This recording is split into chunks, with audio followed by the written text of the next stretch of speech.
Railway డిపార్ట్మెంట్‌లో చేసే వాళ్ళకి రైల్వే క్వార్టర్స్ ఉన్నాయి. పోలీస్ డిపార్ట్మెంట్‌లో చేసే వాళ్ళకి పోలీస్ క్వార్టర్స్ ఉన్నాయి. గవర్నమెంట్ ఎంప్లాయీ క్వార్టర్స్ అనేసి పెట్టారు. ఇప్పుడు ఆర్టీసీ డిపో వాళ్ళు ఏం చేశారండి? ఆర్టీసీ డిపార్ట్మెంట్‌లో చేసేవాళ్ళు ఏం చేశారు? ఆళ్ళు సర్వీస్ చేయట్లేదా ఎవరికైనా? ఆళ్ళకెందుకు క్వార్టర్స్ లేవు? అంటే ఈ టాపిక్ ఎందుకొచ్చిందంటే నాకు 2 మంత్స్ నుంచి ఇంట్లోని మా ఇంటి ఓనర్స్ ఇల్లు ఖాళీ చేసేయమంటున్నారు. పోన్లే ఎక్కడైనా ఇల్లు ఎతుక్కుందామా అని వెళ్తే ఎక్కడికెళ్ళినా కానీ రెంట్ 10,000 లేకపోతే 8,000 అబోవ్ తప్ప గానీ బిలో ఏమీ లేవు. ఏం దొరకట్లేదు. ఆల్రెడీ నేను 3 మంత్స్, 4 మంత్స్ నుంచి వెతుకుతున్నాను. ఈ 3, 4 నెలల నుంచి ఎక్కడికెళ్ళినా మీరేం చేస్తారండి అంటే ఆర్టీసీ డ్రైవర్ అండి మా వారంటే, జీతం 50,000 వస్తుంది కదా! శుభ్రంగా ఏండి 50,000 వస్తుంది 10,000 ఇచ్చి రెంట్ తీసుకోలేరా అని అడుగుతున్నారు.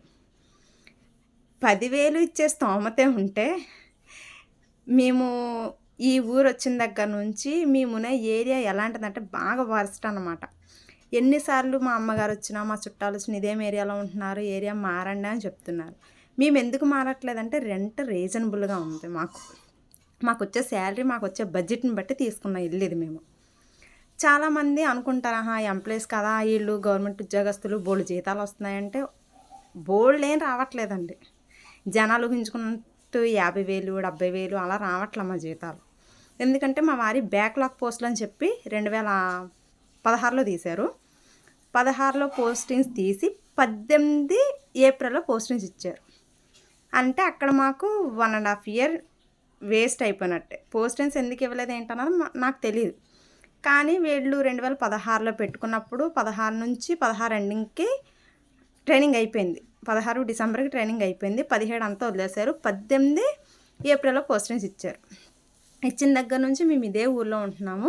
మా వారు ఇదే డిపోలో వర్క్ చేస్తున్నారు. కాకపోతే రెంటెడ్ హౌస్ కోసం మేము పడే పుర్రాకులున్నాయి చూసారు, మామూలుగా కాదులే. ఎక్కడికెళ్ళినా మీరు గవర్నమెంట్ ఉద్యోగస్తులు కదా మీకెందుకు జీతాలు పెరగవు అని అడుగుతున్నారు.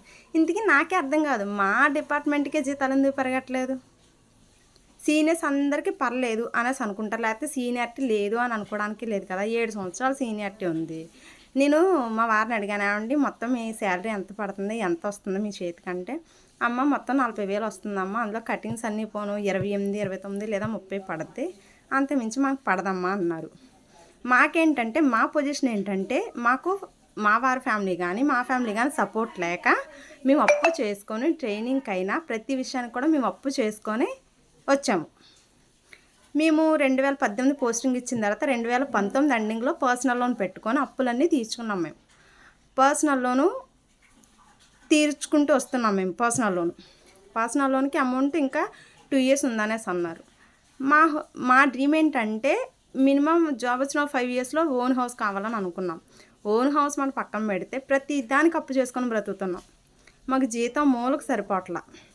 ఈ విషయం ప్రతి ఆర్టీసీ డ్రైవర్ వాళ్ళ వైఫ్ దగ్గరికెళ్ళి కనుక్కొని నేను మరీ చెప్తున్నా. ప్రతి వైఫ్ కూడా నేను ఎలా ఇంట్లో మిషన్ కుట్టుకుంటానో ప్రతి వాళ్ళ వైఫ్ కూడా అలాగే ఇంట్లో ఏదో పని చేస్తూనే ఉంటున్నారు. ఎందుకండి మాకు ఈ పుర్రాకులు? మమ్మల్ని గవర్నమెంట్‌లోనే విలన్ చేశారు అనేసి అన్నారు. విలన్ చేసినా మాకు ఉపయోగం ఏముంది? బస్ పాస్ కోసం మాట్లాడుకుందాం. బస్ పాస్ అంటున్నారా? మేము ఇక్కడి నుంచి మా ఊరు వెళ్ళాలన్నా మేము టికెట్ తీసుకునే వెళ్తాం. బస్ పాస్ ఎలా అంటే 3 మంత్స్‌కోసారి ఇస్తున్నారు. 3 మంత్స్‌కోసారి మీరు బస్ పాస్ ఇస్తే మేము ఎక్కడ తిరగాలి? ఈ 3 నెలలు ఊపిరి ఆడకుండా తిరిగేలేం కదా! ఇంట్లో పనులుంటాయి కదా మాకు కూడా. మేము తిరుగుతూ ఉండలేం కదా!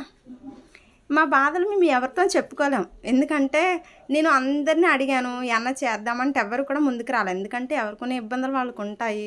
చాలామందిని అడిగారు, మనం ఏం చేద్దాం మన డిపార్ట్మెంట్ తరపున? ఎందుకంటే నేను అనుభవిస్తున్నాను.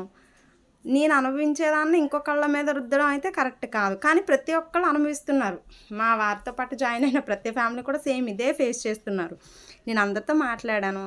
అందరూ కూడా సేమ్ ఇదే, కానీ ఎవ్వరు కూడా బయట చెప్పుకోలేకపోతున్నారనమాట. ఇవాళన్నా నేను ఎందుకు రివ్యూలు చేస్తున్నాను అంటే గవర్నమెంట్లు మారుతున్నాయి తప్ప మా జీవితం మారట్లేదు. మాకు చంద్రబాబు నాయుడు గారు ఉన్నప్పుడు జాబ్ వచ్చిందంట. తర్వాత జగన్మోహన్ రెడ్డి గారు వచ్చి గవర్నమెంట్లో విలన్ చేశారు. తర్వాత ఇప్పుడు మళ్ళీ చంద్రబాబు నాయుడు గారు వచ్చారు. ఇప్పటికన్నా మాకు జీతాలు పెంచి మాకు కనీసం ఆర్టీసీ డిపార్ట్మెంట్‌కి ఒక క్వార్టర్స్ అలౌ చేయండి సార్ ప్లీజ్. ఎందుకంటే శాలరీలోంచి కట్ చేసుకోండి, అందరికీ కట్ చేసుకున్నట్టే. కానీ మాకు గవర్నమెంట్‌కి తరపున మాత్రం మాకు క్వార్టర్స్ అలౌ చేయండి సార్. ఎందుకంటే ఓన్ హౌస్ అనేది మా డ్రీమ్ ఎలాగో తీర్చుకోలేము మేము. కనీసం ఇప్పుడు మేము ఈ ఏరియాలోని మేముండే ఏరియాలో నడుచుకుంటూ రావాలి. మిడ్ నైట్ అంటే మినిమమ్ 9 దాటిన తర్వాత రావాలంటే చాలా భయంకరంగా ఉంటుంది. ఒక్కసారి మీరు అందరూ గమనించుకోండి. ఎందుకంటే ఇదే ఏరియాలో మేముండే ఏరియాలోనే ఆర్టీసీకి సంబంధించిన చాలా ఫ్యామిలీస్ ఉంటున్నాయి. అందరూ మిడ్‌నైట్ డ్యూటీకెళ్ళొచ్చేవాళ్ళే. కానీ ఇదే విషయం ఎందుకు చెప్తున్నాను అంటే మేమున్న ఏరియా వరస్ట్ అని బ్లేడ్ బ్యాచ్ మొత్తం మా చుట్టుపక్కల ఏరియాలో ఉంటదంట. మాకు తెలీదు. అంటే రీజనబుల్ రెంట్ అంటే మీరు అనుకోవచ్చు రీజనబుల్ రెంట్ అంటే ఎంత అని. Minimum 5000 above. అంతకు మించి మరీ మేము పైకి ఎళ్ళాలి అంటే ఎగరలేము. కాబట్టి 5000 లోపు ఉండాలి అనేసి ఉద్దేశంతో మేము 5000 లోపు తీసుకుందామని తీసుకున్నాం. ఎందుకంటే ఇంటి మెయింటెనెన్స్, కరెంటు బిల్లు అంటారు, లేకపోతే బండి పెట్రోల్ అంటారు. ఇంకేదో ఒకటి ఉంటది. ఫ్యామిలీ అన్నాక ఏది లేకుండా ఉండలేం కదండీ! కనీసం ఇది మీలో ఎవరికైనా నచ్చితే, నాకు సపోర్ట్ చెయ్యాలా అని అనుకుంటే, ఇది కనీసం గవర్నమెంట్‌కి సంబంధించిన ఎవరో ఒకరు చూసేంత వరకు షేర్ చేయండి ప్లీజ్. ఎందుకంటే ఇది నా బాధ. అంటే అనుకుంటారు చాలామంది అనుకుంటారు, జీతాలు చాలా వస్తున్నాయి కదా! ఈళ్ళు ఇలాగే మాట్లాడతారు అనుకుంటారు. జీతాలు చాలా వస్తే మేము 10,000 రూపాయలు ఇల్లే తీసుకొని ఉంటామండి. మా అమ్మాయిని మేము గవర్నమెంట్ స్కూల్‌లో చదివించుకోం. ప్రైవేట్ స్కూల్‌లో యేసుకుంటాం. అర్థమవుతుందా? మాకొచ్చే జీతంతోని మేము ఇంట్లో మెయింటెనెన్స్ చేసుకోవాలి, లోన్‌లు కట్టుకోవాలి. ఏ నెలంతా మేము మెయింటెనెన్స్ ఈ జీతంతోనే కదా చేసుకోవాల్సింది. దయించి ఈ వీడియో షేర్ చేసి మా బాధను 10 మందికి అర్థమయ్యేలా చేయండి.